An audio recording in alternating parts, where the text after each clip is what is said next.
Rhea. Part 1. The day she died. Shit, Rhea snapped in surprise as the piercing wail broke into her deep concentration. She tried to ignore the urgent warning, reminding herself that it wasn't as if it was a new noise. In fact, it was far too common. They know, they must know, she muttered to herself. Why else were the attacks becoming almost a constant assault on the facility? Had a spy, an agent warned the corporation that she had. The door to the laboratory was flung open by a young security guard. "Professor," he said urgently. "The alarm?" I know. Rhea almost shouted, immediately regretting her harsh response. "Tolbeck." "I know," she said in a softer tone, "but I must finish." The man was unmoved and he spoke demandingly. "No, Professor, you must go to the shelter, immediately." She looked at him. He hardly seemed old enough to be out of college, but that was normal these days with all the men in active conflict. "I will. Soon, I promise," she tried to smile. "The work is vital to the Alliance. I must get the report onto the shuttle to Terran. I must finish. I will come as soon as I can." He looked at her, unsure of what to do. "Professor, this is worth your life?" "Yes, it is," she said with a certainty that even surprised her. "It is. You have done your duty, now go," she brought firmness to her voice. "I promise I will join the others in the bunker very soon, you have my word." She turned away from him and back to the data. She didn't notice him leave, but a short time later the siren stopped and in the silence she heard the door open again. I know, she said without looking up. "I'm done, I'm coming right now." She turned, but it wasn't Tolbeck. It was Cassana, one of her scientific associates. She can't say why, but she didn't like him much. "You," she said in surprise, "what do you want? Shouldn't you be in the shelter?" She glanced nervously at the data transfer port. It was still active, and then back at her colleague. "You know this is a restricted area?" "Of course, I was on my way to the shelter and saw you were still here. I thought there might be a problem." The machine finished downloading and she reached out for the data pack, gripping it tightly. "No, there's no problem." Rhea nervously fingered the only electronic record of her experiments. "Well, it's time we both left." She went to stand but slowed as she saw Cassana's hand slip inside the overalls and reappear with a disruptor. "Wah," Rhea began, before letting her words fade. He looked at her. "Why do you have to be so conscientious? Why couldn't you have just gone down to the shelter like everyone else?" She didn't know, and if she had, she couldn't speak, looking at the electrode pointing at her. "I was just supposed to come and download the temp file before it deleted. You weren't supposed to still be here." Still Rhea couldn't speak. "It's too late now. I don't suppose you would give me the data pack and forget about us talking like this?" The silence in Rhea's expression was answer enough answer. "Of course not. Well, I never really expected it to be that easy." Cassana smiled. "You know, I wasn't 100% sure you would actually succeed. Well, not at first, but the last test changed my mind." "You have done it, haven't you?" Rhea tried to sound convincing, but it was hard talking down the nozzle of a disruptor. "Done what?" "Oh, Rhea, we really haven't time to play games, but it's not a game, is it? It's what we all want." "All? You mean what the corporation wants? What will end the war? Wafer-thin armor plate, with the mass of a Draphne's feather. Amazing, it really is. That wasn't the reason I created it." "No? I suspect the faculty thinks that's exactly why you did. There are 100 other uses. I'm told thousands, but right here and now there are priorities." She looked nervously at the weapon. The military training and seminars on reaction under threat seemed woefully inadequate at the moment. "And your priorities," she said, trying as her lecturer had advised to keep calm, "size up the situation, prioritize options." "I need to explain. Everybody would be in the bunkers. There was a Class 4 weapon between her and the single escape route. Options? There was only one: prepare to die. The data pack is encrypted." "Of course it is." "Then you think I will tell you the process?" "I don't imagine there is even the faintest possibility, but the key will still be in the temp file. It's deleted." No, it isn't. I saw you remove the Pacific.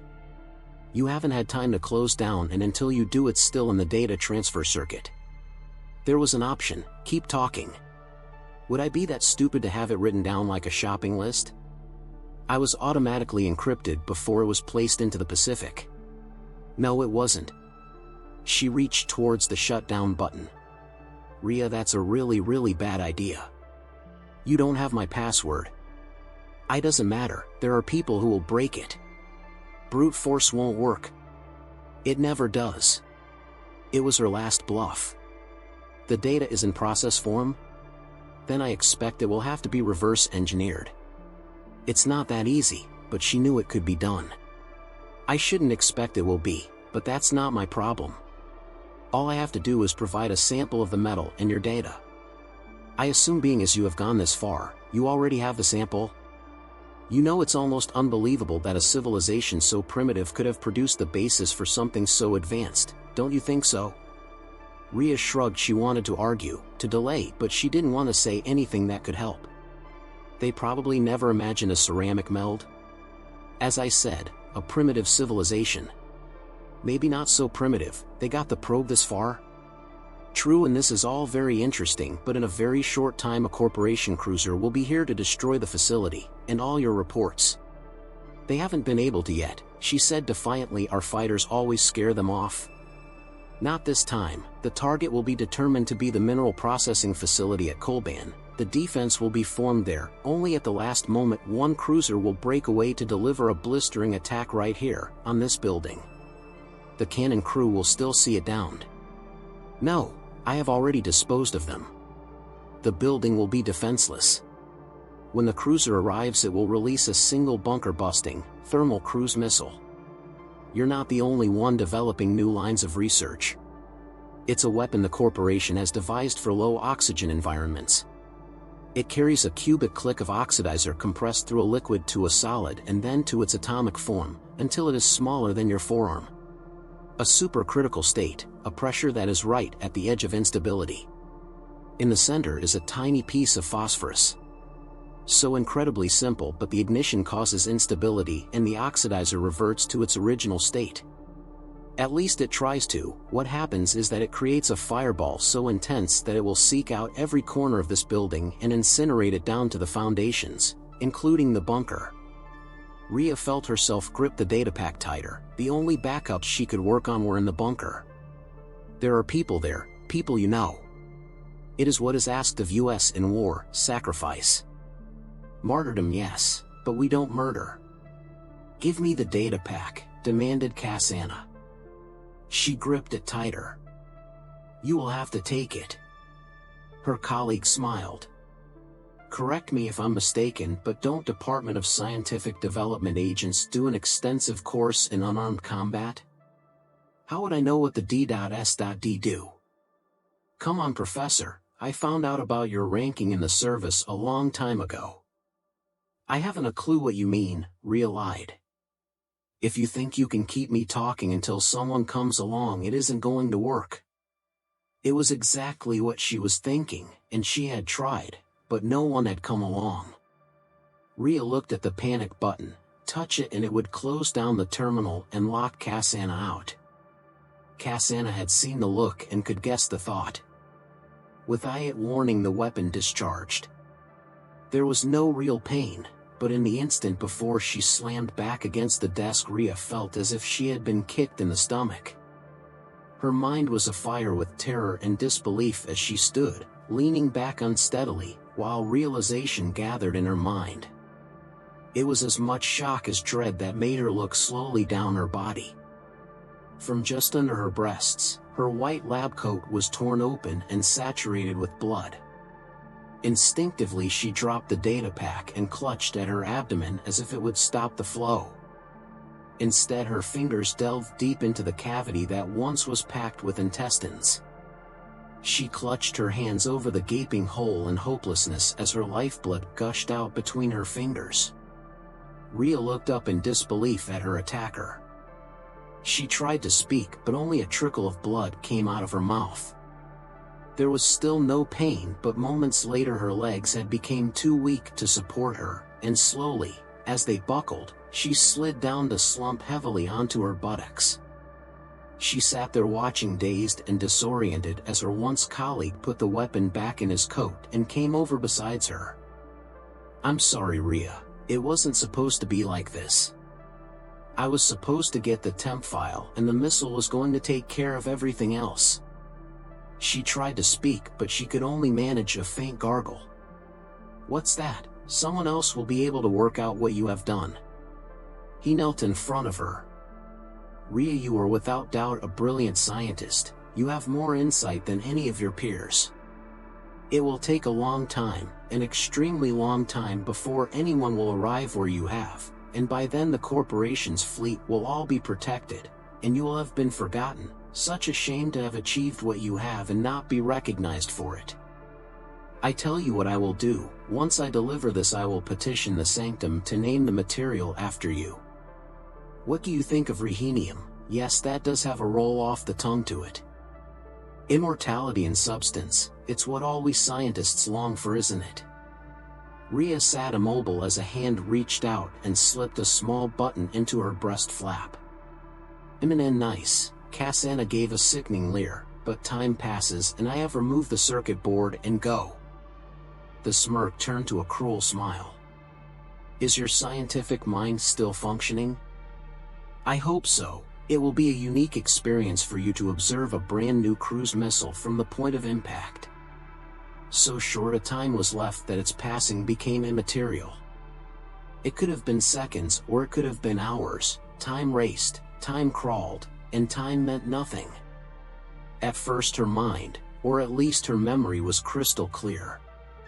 She thought how her life had not flashed by, but some things did. Her childhood and parents, early days at college. She had been luckier than most, and we all had to die sometime. Still, if only it could have been later. There were regrets, not many but some. Children, a happy life with someone she loved. Her first marriage had been adequate. The thought struck her that that was not a good way to remember at the moment of death. In a way, she had been living on borrowed time. Many, too many of her old friends had died, most in glorious battle. Whereas she had been too valuable and had been protected.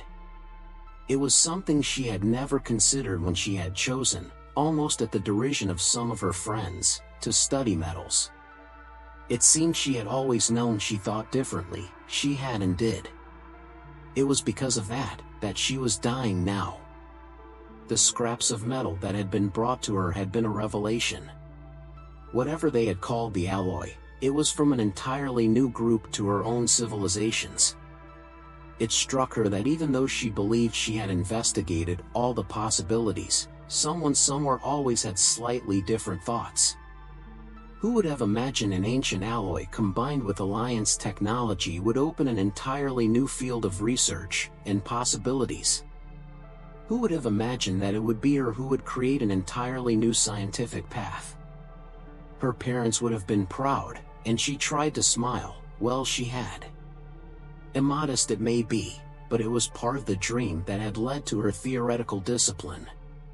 If it hadn't been for... She panicked as she realized she had forgotten what she had been thinking. For a moment fear welled in her. Her mind was clouding. Was this the onset of death?